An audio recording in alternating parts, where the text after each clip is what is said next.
How's everybody doing? I just wanted to make you a video here just to explain kind of what's going on with the next mesocycle, next phase of the program.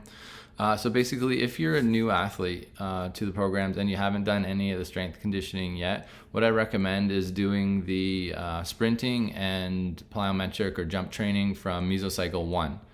All right, so just pull that stuff out, follow the protocols there, and you should be good. If you've been doing the program since mesocycle 1, just continue on with the jumping and sprinting. So that's very important because now we're getting into some pretty advanced stuff, and if you haven't been going along with it, there could be some injury stuff going on there. So just make sure if you're new to the programs, you're doing mesocycle 1, jumping and sprinting, and your coaches should have that information. So the other thing is too, is if your gyms are open, please try to start using them if you can. Using the weight is very beneficial for your body. All right, so ultimately we want to be working out in the weight rooms if we can. All right, again, if you're not comfortable, totally get it. Keep doing the modified ones, but please don't just do the modified ones because they're easy to do from home. All right, please do the weight room ones if you can, if you have access and you're able to go. Okay. So with the modified program, I'm just looking at it here. Just a couple things. So a lot of the videos now will be for the in weight room workouts. All you're gonna have to do is modify the videos a little bit. So I've explained how to do that in the video, and as well I've explained it in the general notes of the training logs. So for instance, with the Nordic or hamstring sliders, that's in the modified workout. If you can't do the Nordic curls, you can do the hamstring sliders. All right, so that's pretty simple. We've done that before, I believe. There's another one called an upside down kettlebell rotation movement. If you don't have a kettlebell, just use a book, an encyclopedia, something like that. Use a rock and you're good to go. That's about it, I think, for the two exercises I wanted to mention. That should be good. Oh, the other thing I wanted to mention too is stability. So the videos will be of using Swiss balls in a weight room. If you don't have access to a Swiss ball at home or at the weight room, you can just use a slider. So you could do skater sliders or pushback sliders. That should be good.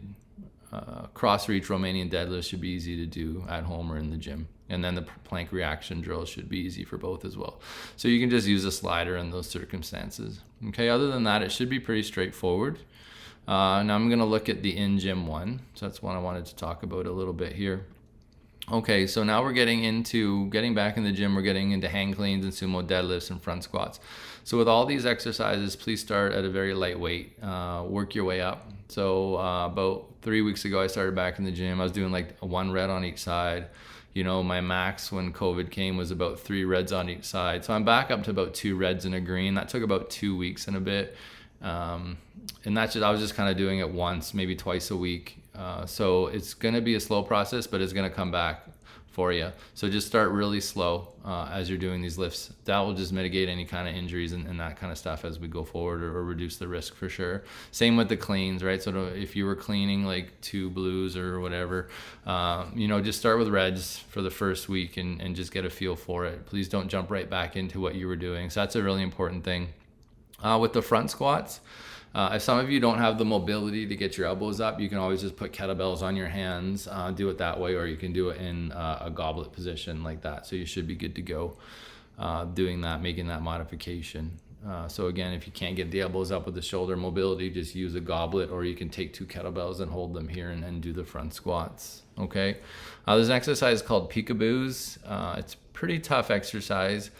You can use a band, just wrap a band around your knee, and that'll help pull you up. That's not in the video. I'm just kind of doing it with my body weight, but you can use a band. I do mention that. Or you can do like a jump up hold if you want. You can just kind of hold that position. You'll see what I mean when you watch the video.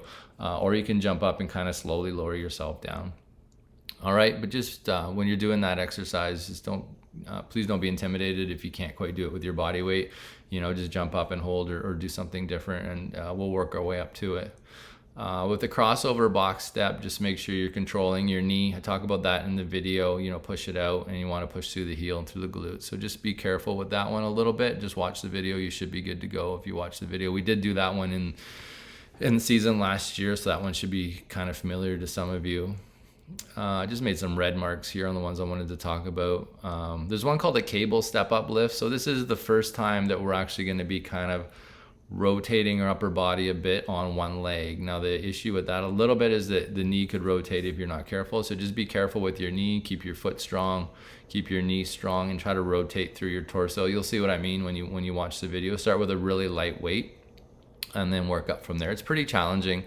I think I was doing really light, I don't know, like 10 pounds or something, and it's hard to stay on that box when you step up. So just start really light. So you're seeing the theme here. Just start really light, be aware of what you're doing, and be in control of what you're doing, and you'll be fine. And the seated landmine one-arm throw. So I used a Bosu ball to demonstrate that. I'm kind of regretting that a little bit because I should have probably used, I was using a Swiss ball, and I should have probably used a Bosu ball. I know what I was trying to get a little bit more instability with it. The only issue with Swiss balls is they could burst. I'm not a big fan of doing, that's why we never do like bench press or anything on a Swiss ball. I don't like doing heavy weight on a Swiss ball. The nice thing about this one is it's not a heavy weight. So just doing the landmine bar, and you're just kind of throwing the bar from one hand to another. It's meant to be a plyometric exercise for the shoulders.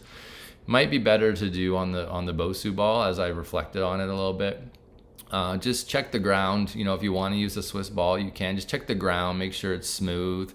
If you're on an indoor gym floor, you should be fine. It's just when there's rocks around or those kind of things, or if you're on a surface isn't cleaned a lot.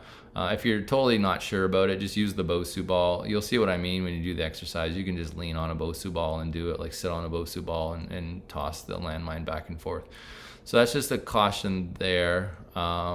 So I wanted to bring that up. I also made the comments in the log there to try to use a Bosu ball if you can. Foot elevated push-up, there's no video for that. So basically just elevate your feet and do a push-up. And then you're just gonna put your feet, 1 foot off the ground. So the feet will be about a foot off the ground. That's all you wanna do with that one. All right, so I just wanted to mention those things. There's 3 new ladder movements as well. So if you check in the pre-exercise area, there's 3 more ladder movements as well in there for you too. So that's about it. So have fun with the workouts. If you can get back in the gym, please get back in the gym. So again, if you're starting out brand new, you're gonna do Mesocycle 1, sprinting and jumping. If you continued on, as we all have, you're gonna just continue on with Mesocycle 3, sprinting and jumping. Just let me know if you're having any struggles with anything. I had an email about bar speed with hang cleans, how do you get the bar faster?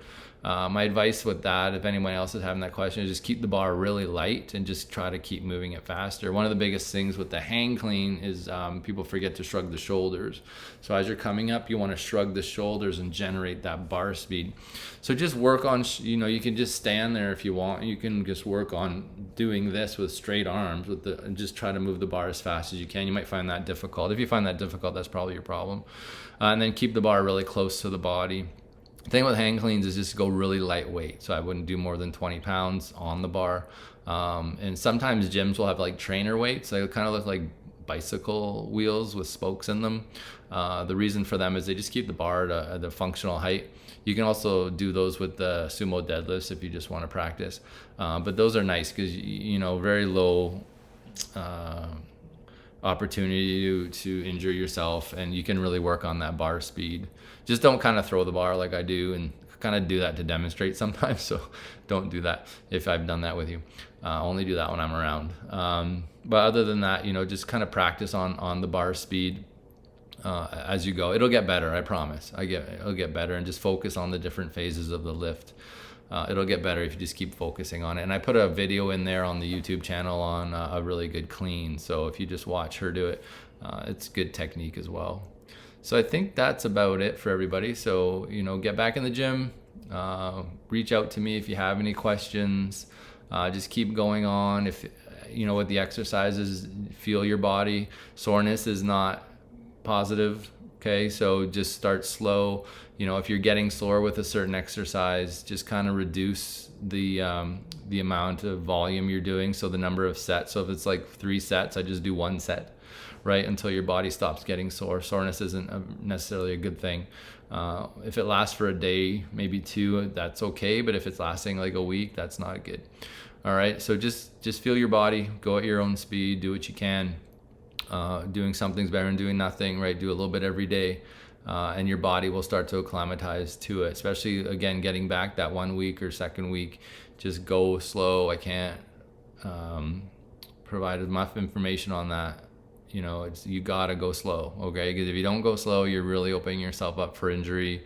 Even me getting back in, you know, that first week I went really slow and I was still a bit sore, right? Even yesterday I did chest again and I was a little bit sore the day after. So go slow, please go slow, please go slow. All right, so that's about all I got. Email me if you have any questions. I'm just trying to think really quick here if I forgot anything. Oh, with the suitcase carries, I'll mention that too. With the suitcase carries, try to do, you'll notice like when you're doing the suitcase carry, one side is a bit harder than the other. So try to do a little bit more on that harder side, right? So just try to get a little bit more balance on that. Please do the suitcase carries and the plate carries. Don't just do plate carries. So they're very different exercises. All right, so do the suitcase carries. They're probably the better of the two. So if you can just do suitcase carries, you know, you don't have plates, don't worry about it too much. So the suitcase carries will give you the grip strength, but you also get a little bit more weight with the suitcase carries, and you get a little bit more through the stability aspects of the exercise. All right. So that's all. If you experience any kind of lower back discomfort or anything, just let me know, and I'll give you some advice on, probably the first thing I'm going to say is try to go see a physiotherapist, right? Go see someone, get an assessment done, avoid exercises that are causing you pain. So sometimes we see like lower back stiffness, tightness, irritation. Sometimes we'll see some knee stuff go on. You know, just avoid the exercises for now. And then when you come back to Olds, we'll have a look at you, and with our physio team and myself, we'll get you all sorted out and get you fixed up. Okay. So I think that's everything. I think I've said that 3 times.